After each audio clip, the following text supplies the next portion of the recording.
Welcome to M candle दोस्तों, नमस्कार। Channel में स्वागत है आपका। आज बहुत ही शानदार दिन रहा। 400 पॉइंट से ज्यादा की निफ्टी ने रैली दिखाई और बड़ा सवाल पैदा कर दिया है कि क्या हमने बॉटम बना दिया है या ये एक सिर्फ रिलीफ रैली है और अभी हम फिर से नीचे जाएंगे। आइए देखेंगे, डेटा बताएगा। पीपीटी में देखते हैं। मैंने कुछ डेटा लेके आया हूं जिससे समझ में आएगा, समझने की कोशिश कीजिएगा। मैं कारण क्या है, क्यों कह रहा हूँ, क्यों अभी भी बॉटम बना है कि नहीं बना, ये डाउटफुल है। वो कारण इसलिए है क्योंकि आज होलसेल प्राइस इंडेक्स इन्फ्लेशन का फिगर्स आया, जिसके तहत पता चला है कि हम रिकॉर्ड हाई पे हैं। पिछले 8-10 साल का रिकॉर्ड तोड़ते हुए 9 साल तो हो ही गए समझिए। 15.08% पे है इन्फ्लेशन इस समय, ठीक है, जो कि पिछले महीने 14.55% थी और उम्मीद की जा रही थी कि लगभग इतने के आसपास ही रहेगी, और 15% के ऊपर तो बिल्कुल भी आशा नहीं की जा रही थी, और ये 15.08% है। So big negative. Further the well devaluation of रुपए की कीमतों में भयंकर गिरावट। आज खुला ही सीधा रिकॉर्ड लो पे था, नया लो बना दिया ऑल टाइम, दैट इज 77.69 पे खुला था। 77 रुपए 70 पैसे मान लीजिए लगभग पे आपका $1 है इस समय। फर्दर मेटल प्राइसेस में बहुत भयंकर सर्ज आया आज, चाइना के लॉकडाउन के अंदर ईज होने की वजह से वहां पे छूट मिलनी शुरू हुई है। कल मैंने आपको बताया था कि जून के फर्स्ट वीक तक वो पूरी तरह से जो है कि लॉकडाउन जो लगा हुआ था शंघाई में, उसे वो खत्म कर देंगे। तो उसकी वजह से मेटल प्राइसेस में एक अच्छा सर्ज आया। इसका मतलब ये है कि बिजनेस नॉर्मलसी पे आ रहा है और उसकी वजह से डिमांड्स बढ़ेंगी और कीमतें उसकी वजह से बढ़ी, और इसकी वजह से आज मेटल सेक्टर के शेयरों में भयंकर तेजी आई। फर्दर एलआईसी का आईपीओ आज लिस्ट हुआ और उस लिस्टिंग के तहत में जो है डिस्काउंट पे 9% के डिस्काउंट पे लिस्ट हुआ ये। तो 865 पे खुला था आज। 949 रुपए इसकी कीमत है। 949 रुपीज इशू प्राइस थी, उसके अगेंस्ट में ये 865 पे खुला। हालांकि एलआईसी पॉलिसी होल्डर्स को डिस्काउंट पे मिला है, तो ये उनको बहुत, रिटेल को बहुत नुकसान नहीं दिया। और उसके बाद वापस 950 को छुआ इसने ऊपर चढ़ के। बट बॉटम लाइन के बहुत बड़ा कोई गेन दे दिया हो एलआईसी आईपीओ ने, ऐसा नहीं हुआ है। और कारण तो बहुत सारे हैं ही हैं। हालांकि इसकी रेंज बहुत बड़ी थी, आज 630 तक गया, नीचे लो जो मारा इसने 630 का मारा, और ऊपर में 950 तक गया है, 949 तक। तो ये और गिरा नहीं है, खैर, that is also good point. ऊपर जाने के बाद ये धीरे धीरे छोटी छोटी कैंडल बनाता रहा और वहीं पे रहा। और ये आज ऐतिहासिक दिन बन गया है, क्योंकि आज बहुत सारी चीजें हुई हैं। निफ्टी ने 400 पॉइंट की रैली कर दी है ना। इन्फ्लेशन ने रिकॉर्ड हाई बना दिया 15.08% का। रूपी वैल्यू डिवैल्यूएट होकर रिकॉर्ड हाई बना रही है नया। एलआईसी का आईपीओ आ गया। तो इंडिया के इतिहास में ये आज का दिन जो है वो डेफिनेटली दर्ज होगा। अब अच्छे या बुरे के रूप में देखते हैं कैसे। फर्दर आज निफ्टी की बात करें तो 16,259 16,259.30 पे क्लोज हुआ है, 417 पॉइंट की बढ़त के साथ। खुला ही जो था वो 70 पॉइंट ऊपर खुला था। ये आज खुलने के बाद फिर ये चलता रहा लगातार। बीच बीच में बहुत छोटे से डिप आते थे, वो आते ही बाय हो जाते थे। और एक टाइम ऐसा था जब हम 284 तक चले गए थे, यानी कि 441 पॉइंट या 42 मान लीजिए, 441.95 पॉइंट बढ़ चुके थे। और ये अच्छी स्ट्रेंथ के साथ बढ़ रहे थे हम। कारण आज 1690 शेयर बढ़ रहे थे और 257 शेयर गिर रहे थे सिर्फ। ये उल्टा हो रहा था कई दिन से। अगर आपको, आप वीडियो रोज देखते हैं तो समझ लीजिए, बिल्कुल लगभग रोज 1600 1500 1600 शेयर गिर रहे थे और 250-300 शेयर उठते थे। आज उल्टा हुआ है, 1690 1700 शेयर उठ रहे थे और 257 या 250 शेयर मान लीजिए कि गिर रहे थे। सेम वे बैंक निफ्टी के अंदर आज जो है क्लोजिंग जो हुई है वो आपकी लगभग 704 पॉइंट ऊपर हुई है, 2.10% ऊपर, यानी कि। और इसका मतलब ये है कि हम हाईएस्ट लेवल पे बंद हुए हैं, क्योंकि जो हाई का लेवल था वो 768 पॉइंट ऊपर गए थे हम। जो गेम हुआ 34,366 का हाई मारा है, ठीक है। कल बंद हुए थे 33,597, लगभग 600 मान लीजिए। 600 से हम खुले कहाँ पे, लगभग 800 पे, 200 पॉइंट ऊपर। और उसके बाद हमने हाई मारा, जो वो मारा करीब 768 पॉइंट ऊपर, और बंद हो गए हैं 704 पॉइंट ऊपर। कहाँ पे बंद हुए हैं? 34,301.90 पे, जो कि है 704 पॉइंट की बढ़त, लगभग 2.10% का गेन।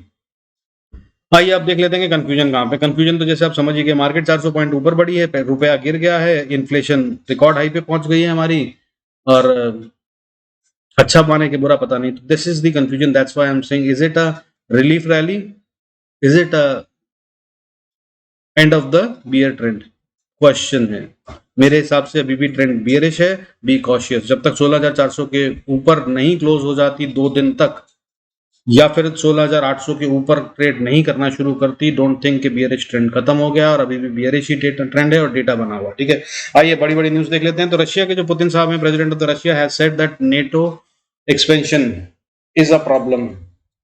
मतलब जो नेटो का एक्सपेंशन हो रहा है, इधर से देश जुड़ रहे हैं, उधर से देश जुड़ रहे हैं, ये समस्या का विषय है। और हम देख रहे हैं इसको। Further he said that we will react to the expansion of military infrastructure to these countries. इन कंट्रीज के इंफ्रास्ट्रक्चर, आर्मी के या मिलिट्री के, मिलिट्री कहना चाहिए, आर्मी तो एक सेक्शन हो गया, तो मिलिट्री इंफ्रास्ट्रक्चर के इंक्रीज से जो भी कुछ होना है हम उसको नजर में रख रहे हैं, और हम इसका रिएक्शन, मतलब उन्होंने ये कहा नहीं, इसकी प्रतिक्रिया हम देंगे। अब प्रतिक्रिया देना मतलब बड़ा ही पॉलिटिकल शब्द है, ना तो ये कहा है कि हम लड़ाई करेंगे या मारेंगे या करेंगे, बट हम छोड़ेंगे भी नहीं, और हम देख रहे हैं, देख रहे हैं, देखेंगे, देखते हैं क्या होता है। क्या मतलब this is a aggressive statement, let's see how it goes, not looking very happy one. Further Russians have fired a missile at military facility in Lviv region. Lviv उनकी एक सिटी है, बॉर्डर के पास पड़ती है पोलैंड के, वहां पर उन्होंने मिलिट्री फैसिलिटी के ऊपर एक मिसाइल दागी है रशिया ने, ठीक है। ये एक चिंता का विषय है, कल इसकी वजह से मार्केट गिर भी सकती है, कोई बड़ी बात नहीं है। हालांकि मार्केट के चालू होते हुए तक ये न्यूज आ गई थी, कम से कम मुझ जैसे लोगों के पास तो आ गई थी। तो अगर मुझ जैसे लोगों के पास आ गई थी तो वो जो स्मार्ट मनी बैठा उनके पास श्योरली मुझसे पहले आई होगी, फिर भी मार्केट उन्होंने गिरने नहीं दी, तो कोई जरूरी नहीं है कि इसका रिएक्शन वो आए। हालांकि ये एक बड़ी घटना है और असर डाल सकती है, बाकी देखते हैं कल क्या होता है। फर्दर हंगरीज प्राइम मिनिस्टर ने क्या कहा है on the inflation and things like that, parliament के अंदर, अपने पार्लियामेंट में हंगरीज प्राइम मिनिस्टर ने said that energy crisis and rate hikes will bring about era of recession. उन्होंने कहा है कि जो एनर्जी के क्राइसिस हो रहे हैं, क्योंकि वहां पे तो गैस की भी प्रॉब्लम हो गई है, रशिया से कट डाउन हो गया, fuel cut and all that stuff, because of which वहां पे बहुत सारी प्रॉब्लम फेस कर रहे हैं वो एनर्जी में भी, और हालांकि हमारे यहाँ भी बहुत कुछ हो रहा है। फर्दर जो रेट हाइक्स हो रहे हैं, रेपो रेट और interest rate and all that stuff is going up globally, so this will bring in a era of recession. मतलब एक दशक आ रहा है, दशक आ रहा है ऐसा जो कि गिरावट का होगा। ये पार्लियामेंट में अंदर स्टेटमेंट दी है हंगरी के प्राइम मिनिस्टर ने। तो आइए आगे देख लेते हैं हिंदुस्तान के ऊपर चलते हुए। आज इंडिया का WPI data, wholesale price index data, wholesale price inflation data आया, जिसमें पता चला कि हम 8-9 साल के हाई पे पहुंच गए हैं, 15.08 पे है अभी इस समय, जो कि मार्च में 14.55% पे था, और इसकी जो उम्मीद की जा रही थी वो 15% से नीचे की जा रही थी। 14.92% कैलकुलेट किया था एक्सपर्ट्स ने और उम्मीद की जा रही थी, तो ये उससे ऊपर आया है। आमतौर पे जब ऐसा डेटा आता है जो कि उम्मीद से ऊपर हो नेगेटिव में, तो मार्केट जो है वो दूसरे ढंग से रिएक्ट करती है और अच्छे से गिरती है, लेकिन आज ऐसा नहीं हुआ, इसलिए फिर कह रहा हूं चिंता का विषय है, तो देखिएगा। Further government has decided to withdraw the BPCL divestment, और न्यू प्रपोजल कहा जा रहा है, ये अभी इसकी कोई न्यूज नहीं है, बट कहा जा रहा है कि new proposal is in process. तो नया प्रपोजल अगर वो बनाते हैं BPCL के डिवेस्टमेंट का, तो भाई उसके लिए उनको चाहिए होगा नया कैबिनेट अप्रूवल। ये नहीं है कि जो पुराना अप्रूवल था उसके तहत में आप नया वाला प्रोसेस प्रपोजल अपना जो है वो निकाल दोगे, नहीं। वो जो अप्रूव हुआ था वो एक था, तो उस नोट को अब दोबारा से प्रेजेंट करना होगा कैबिनेट में और उसका अप्रूवल लेना होगा फिर से, और फिर उसके बाद ही हो सकता है। तो यानी कि लंबा गया है BPCL, अभी फिलहाल ये डिवेस्टमेंट नहीं होगा, और नहीं होने का मतलब ये है कि हमारे बजट में डेफिसिट बढ़ेगा, मतलब फिर से एक और hit, another nail in the coffin, budget में डेफिसिट आना, जिसका मतलब ये है कि अगली बार हमें और महंगाई लानी होगी, तभी वो डेफिसिट पूरा किया जाएगा। तो नुकसान पूरा करना है, मतलब कमाई तो हो नहीं रही है फिलहाल। तो that's how it is, so let's see कि क्या होता है फर्दर। ऐसा सुना जा रहा है, ये मैंने कहा चलो अच्छी खबर है तो आप लोगों के साथ शेयर कर लूं, बट अभी इस पे कोई डिसीजन नहीं हुआ। Let me tell you that, disclaimer है that is, but the discussion is going on the subsidy on LPG, ठीक है। It may not happen, but अभी तक कोई डिसीजन नहीं हुआ है। जो पहले 400 रुपए का सिलेंडर मिलता था हमें, आज 2,500 रुपए का, 3,000, 2,500 रुपए तक का चला गया, 3,000 नहीं बोलूंगा, सॉरी, 2,500 रुपए तक पहुंच गया लगभग, ठीक है। कुछ जगहों पे है इससे भी महंगा, लेकिन वो जो 400-500 रुपए का सिलेंडर मिलता था वो के ऊपर सब्सिडी आती थी गवर्नमेंट की तरफ से, तो मिलता था। अब वो सब्सिडी खत्म हो गई है, बल्कि कमर्शियल पे तो चार्जेस और एक्साइज भी बढ़ा दिया उन्होंने। तो वो कह रहे हैं कि डिस्कशन चल रहा है सब्सिडी दिए जाने का। तो अगर ऐसा होता तो शायद हमारे घरों में गैस पे असर पड़ेगा, और काफी गहरा असर पड़ेगा। कम गांव देहात का पता नहीं, बट शहरों में तो बहुत पड़ेगा, कुछ तो पड़ेगा। चलिए बाकी देखते हैं होता नहीं होता, हालांकि आशा कम है। फर्दर FIS का डेटा देख लेते हैं। आज FIS ने क्या करा है, उन्होंने बेचा है फिर से 2,192.44 करोड़, 2,192 करोड़ का, और खरीदा है DIS ने कितना, 2,294 करोड़ का। और अगर इसके साथ अगर देखें तो कल के मुकाबले, हालांकि ये दोनों फिगर्स ज्यादा हैं पर बहुत कम ज्यादा है, मतलब कंपैरेटिवली जितना एवरेज में वो करते हैं बाइंग सेलिंग, उससे ये कम है। एवरेज में 3,000 3,500 तो चलता ही है भाई दोनों का, ठीक है। और ये कई दिन नहीं होता, और पिछली बार जब ये नहीं हुआ था तो उससे अगले दिन 5,000 5,500 रुपए 5,000 5,500 करोड़ का सीधा एक दिन उन्होंने कर दिया था। तो अब ये फिर से वही तैयारी हो रही है और उसमें 3 दिन लगे थे। पहला दिन कम बेचा था, फिर अगले दिन और कम बेचा था, और फिर तीसरे दिन उन्होंने सारी कसर बराबर कर दी थी और एवरेज फिर से वही आ गई थी। मतलब कि एफआईआईज ने मई के महीने में अभी तक कितना बेच दिया है? 34,893 करोड़ का माल बेच चुके हैं। डीआईएस ने बाइंग कितनी करी है? 29,029.78 करोड़ की। ठीक है, तो मतलब अभी 17 तारीख है, हर रोज का 2,000 करोड़ तो हो गया। 2,000 करोड़ भी मैं तारीख के हिसाब से बता रहा हूँ, अगर आप ट्रेडिंग सेशंस के हिसाब से देखेंगे तो ये इससे कहीं ज्यादा आता है। ठीक है, अभी तक मेरे ख्याल से 11 12 एक 11 हुए हैं सेशन, 12, क्योंकि एक छुट्टी भी थी बीच में। और मतलब आप समझिए कि 3,000 की एवरेज चलती है, मैं आपको बता रहा हूँ। ठीक है, तो उसके हिसाब से आज उन्होंने कम बेचा है 2,192 करोड़ का, और खरीदारी भी कम हुई है 2,294 करोड़ की। लेकिन मार्केट बढ़ गई है 400 पॉइंट, निफ्टी ऊपर 700 पॉइंट, बैंक निफ्टी ऊपर। गेम समझिएगा, ठीक है। So that's why again I am saying कि ये is not the end of the bear rally yet, be cautious. हालांकि बुल्स बहुत स्ट्रांग थे आज, ठीक है, मजाक नहीं है 400 पॉइंट ऊपर ले जाना, वो भी बिना झटके के, डायरेक्ट विनर, राइट स्पीड, एक ही बार में। छोटा वाला बीच बीच में आया, बट बहुत छोटा। मतलब अगर 200 पॉइंट ऊपर बढ़ रहे हैं, 100 पॉइंट ऊपर बढ़े, तो 50 पॉइंट भी नीचे नहीं गिरने दिया मार्केट को। That's how it was. So it was a good good bull strength display. Let's see कि कल क्या करते हैं। फर्दर आगे जो उम्मीद की जानी चाहिए, क्या करना चाहिए, मतलब आज सुबह शाम तक तो मजा ही आ गया। बाकी आगे क्या होगा पता नहीं। यूक्रेन वॉर का लो हम छू ही रहे हैं, ऑलमोस्ट क्लोज टू थे, लेकिन आज की बढ़त के साथ थोड़ा दूर हो गए हैं उससे। लेकिन ये खतरनाक बात यह है भी कि हम यूक्रेन वॉर के लो के पास हैं, क्योंकि वो बहुत बड़ा फॉल था। फर्दर लो बन गया कि नहीं, अभी फिर कहना मुश्किल है। फर्दर एक और चिंता का विषय यह है कि अभी मैं बता रहा हूँ आपको, जैसा कि हर रोज ऑलमोस्ट, कि आरबीआई दोबारा आएगा वापस अभी बहुत जल्दी। जो अभी पीछे बढ़ाया था वो कुछ भी नहीं है, रेपो रेट फिर से बढ़ेंगे, 0.5 बेसिस पॉइंट तो कम से कम बढ़ेंगे ही बढ़ेंगे। मैं तो उम्मीद करके चल रहा हूँ और यकीन से कह रहा हूँ कि जो बहुत दूर नहीं है, ये शायद आने वाले एक हफ्ते में या एक महीने में हो जाएगा डेफिनेटली। और इसके साथ में सीआरआर भी बढ़ेगा। अच्छा, फर्दर नेगेटिव में जो एक और न्यूज है मैं बता दूं आपको, कि पिछले अनाउंसमेंट पे आरबीआई गवर्नर साहब जो कांता दास हैं, उन्होंने कहा था कि हम लगभग 80,000 करोड़ रुपए की लिक्विडिटी भी स्क्वीज करने वाले हैं मार्केट से। तो वो भी एक नेगेटिव का काम करेगी मार्केट के लिए। तो मतलब देखिए, अभी बहुत सारे कारण हैं जिसकी वजह से मार्केट ऊपर बढ़ती तो नहीं नजर आ रही है। हालांकि आज जो हुआ वो बहुत स्ट्रांग था अनडाउटेडली, इसके अंदर बुल पावर बिल्कुल क्लियरली दिख रही है, और ये मजाक नहीं होता, और वो भी स्मार्ट मनी ने कराया है, मजाक नहीं है। तो वो प्रॉफिट में ही निकलते हैं, लॉस में तो नहीं जाते। ठीक है, तो देखते हैं क्या होता है बाकी आगे।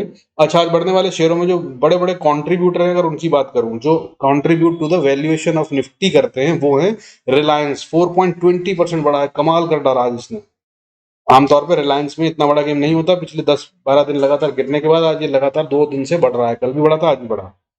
तो मार्केट संभालने के लिए इसने अच्छा काम करा। फर्दर इन्फोसिस 1.97% बढ़ा, आईसीआईसीआई बैंक 3.95% बढ़ा, बजाज फाइनेंस 3.40% बढ़ा, स्टेट बैंक ऑफ इंडिया 2.70%। ऐसा मारुति मारुति ने 4% लगभग 3.94% की बढ़त दिखाई।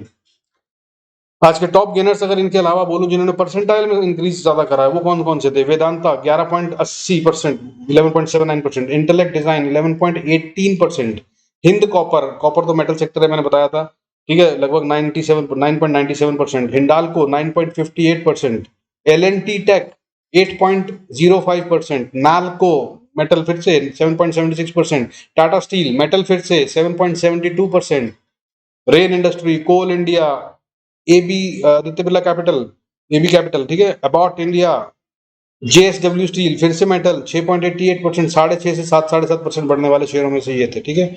अच्छा, फर्दर आज हांगकांग में भी एक बहुत अच्छी रैली है, जैसा कि मैंने बताया आपको, 6% ज्यादा की आ गई रैली, उसकी वजह से जो वहां पे न्यूज चल रही है कि वहां पे लॉकडाउन को ईज ऑफ किया जाएगा। अब टॉप लूजर्स कौन से थे? छोटे छोटे शेयर थे। अरविंदो फार्मा, एस्कॉर्ट्स छोटे छोटे नहीं है, खैर बड़े हैं वैल्यूएशन में, लेकिन कंट्रीब्यूशन इन निफ्टी इनका कम है और परसेंटाइल गिरने का भी कम है। 1 से 1.25%, 1.5% या 2% तक गिरे हैं। कौन कौन से share? Aurobindo pharma, escorts, Dalmia brothers, doctor Lal path, मतलब ये वो शेयर है कुछ जो लगातार गिर रहे हैं। ठीक है।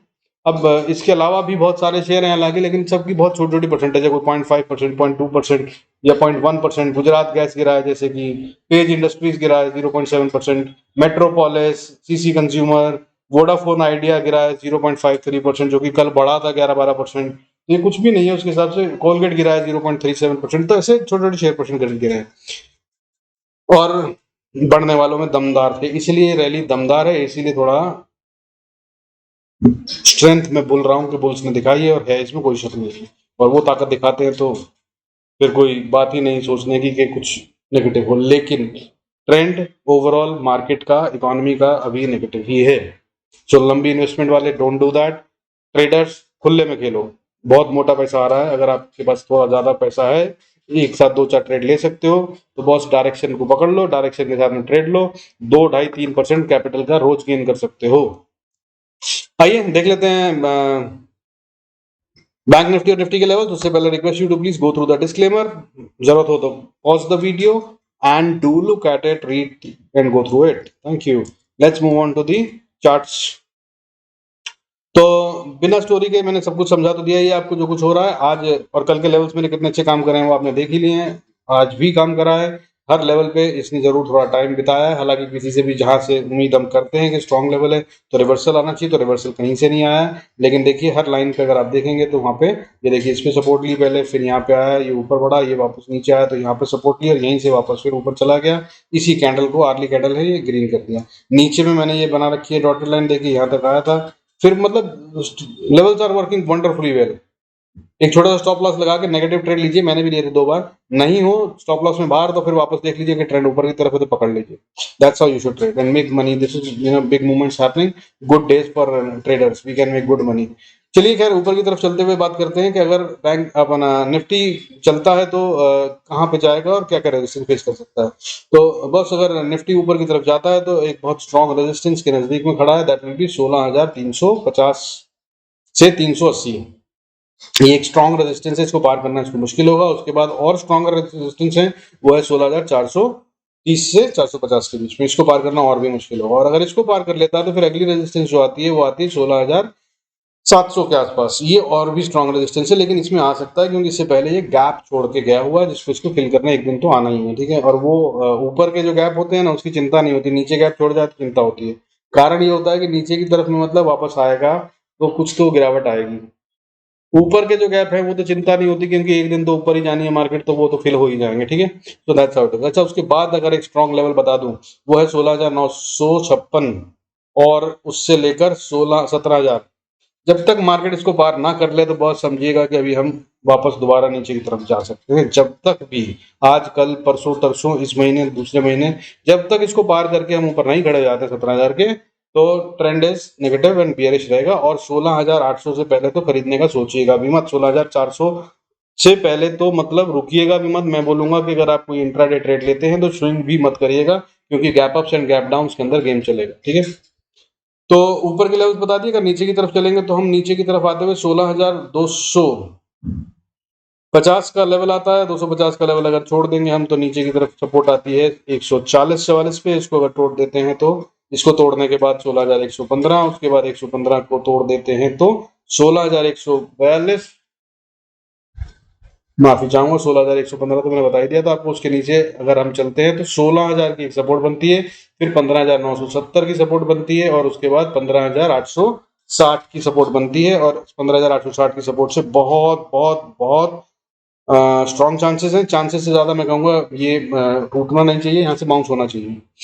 इट इज अ मस्ट, अगर नहीं हुआ तो बॉस इसका मतलब फिर गए लंबे वाले। उसके नीचे क्योंकि बहुत नजदीक में हम डबल बॉटम बनाए हुए हैं जो, तो वो डबल बॉटम पैटर्न जो सपोर्ट होती है वो खत्म होकर ये खतरनाक हो जाएगा। इसका मतलब होगा कि नया बॉटम, यानी कि 15,730 को अगर तोड़ दिया तो फिर हम गए लंबे वाले नीचे की तरफ और खुल गए 14,000 13,000 तक के लेवल्स। आइए बैंक निफ्टी में देख लेते हैं इसी लेवल। अगर बैंक निफ्टी ऊपर की तरफ जाना चाहता है तो 34,346 पे से ऊपर अगर चलता है तो 490 के आसपास पहली रेजिस्टेंस आती है, और अगर इसके ऊपर चलता है तो अगली रेजिस्टेंस जो है वो 34,720 से लेकर 750 के बीच में आती है। और अगर इसको पार करता है तो एक थोड़ा सा गैप एरिया है जिसको फिल करने की कोशिश करेगा। आमतौर पर मैंने देखा है कि आजकल एक दिन में ये गैप फिल नहीं करता, जो कि पहले के ट्रेंड होते थे, तो जब गैप फिल करने निकल पड़ा है तो अगर यहाँ से ऊपर गया जो कि लास्ट एंड है तो अगले एंड को छूता ही था, अब ऐसा हो नहीं रहा है। तो फिर भी मगर ये एरिया पूरा वही बनता है। वो अगला एरिया क्या है, आप अगर 34,000 समझिए 800 को पार करते हैं तो 800 के बाद अगला लेवल जो है रेजिस्टेंस का आता है वो 35,140 का आता है।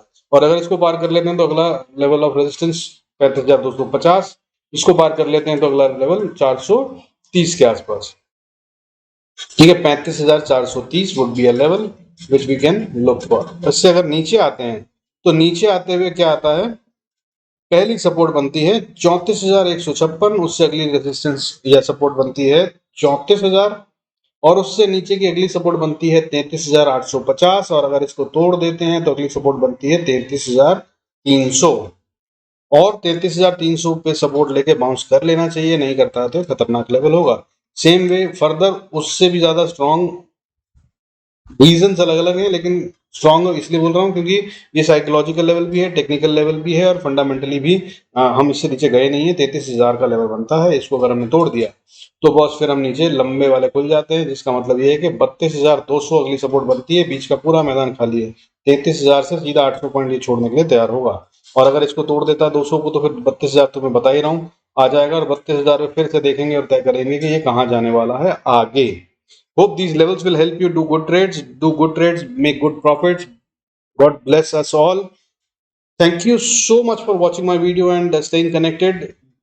See you in next video. Stay connected.